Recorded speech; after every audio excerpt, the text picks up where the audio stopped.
ഇന്ധനവില വർധനവിൽ പ്രതിഷേധിച്ച് സംസ്ഥാന വ്യാപകമായി CITU നടത്തുന്ന കേന്ദ്ര സർക്കാർ ഓഫീസ് പ്രതിഷേധം പുരോഗമിക്കുകയാണ്.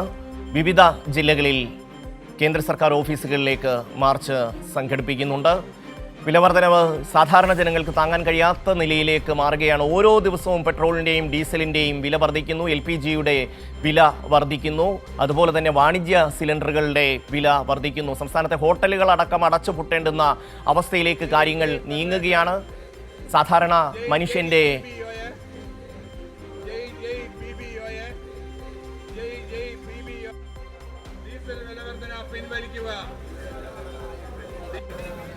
ഡീസൽ പെട്രോൾ വില വർധനവിന് എതിരെ സംസ്ഥാന വ്യാപകമായ പ്രതിഷേധമാണ് CITUവിൻ്റെ നേതൃത്വത്തിൽ നടക്കുന്നത്.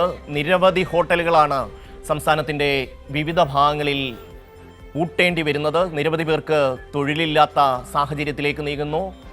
ഇപ്പോൾ പാലക്കാട് നിന്ന് സന്തോഷ് സെർലിംഗ് ചേരുകയാണ്. സന്തോഷ്, സംസ്ഥാനത്ത് വലിയ തോതിൽ വിലക്കയറ്റം ഉണ്ടാവുകയാണ്. ഡീസലിൻ്റെയും പെട്രോളിൻ്റെയും മാത്രമല്ല, വീട്ടിലെ പാചകവാതകത്തിൻ്റെ വില വരെ ദിവസവും വർദ്ധിപ്പിക്കുന്നു. ഒപ്പം തന്നെ വാണിജ്യ സിലിണ്ടറുകളുടെ വില വർദ്ധിപ്പിക്കുന്നു. അങ്ങനെ സമസ്ത മേഖലയിലും വിലക്കയറ്റം കൊണ്ട് പൊറുതിമുട്ടുകയാണ് ജനം. അതേസമയം തന്നെ സംസ്ഥാന സർക്കാർ ഇക്കാര്യത്തിൽ ഒരു നിലപാടും സ്വീകരിക്കുന്നില്ല. ഈ സെസ്സിൻ്റെ കാര്യത്തിൽ സംസ്ഥാനത്തിനുള്ള വിഹിതത്തിൽ എന്തെങ്കിലും ഒരു ഇളവ്, ഒരു രൂപയെങ്കിലും കുറയ്ക്കാൻ അവർ തയ്യാറാകുന്നില്ല എന്ന വസ്തുത കൂടി നിലനിൽക്കുകയാണ്. ഇന്നലെ പ്രതിപക്ഷ നേതാവ് പിണറായി വിജയൻ ഇക്കാര്യം വിശദമായി തന്നെ ചൂണ്ടിക്കാണിച്ചിരുന്നു.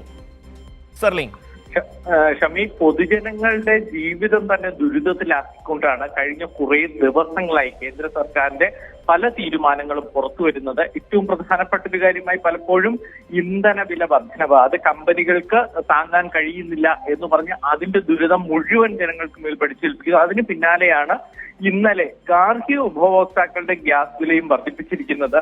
നേരത്തെ തന്നെ വാണിജ്യ സിലിണ്ടറിന് വില വർദ്ധിപ്പിച്ചത് വഴി ഹോട്ടലിടങ്ങളുടെയൊക്കെ വിലവർദ്ധനവ് സാധാരണക്കാരെ ബാധിച്ചു തുടങ്ങിയിരിക്കുന്ന ഈ സമയത്താണ്, അതായത് അവർ കൂടുതൽ വീടുകളിലേക്ക് കുക്കിംഗ് ചുരുക്കിയ സമയത്താണ് ഗാർഹിക വിപണിയിലെ വിലയും വർദ്ധിപ്പിച്ചത്. വലിയ തോതിലുള്ള വിലക്കയറ്റം സംസ്ഥാനത്ത് അനുഭവപ്പെടുകയാണ്.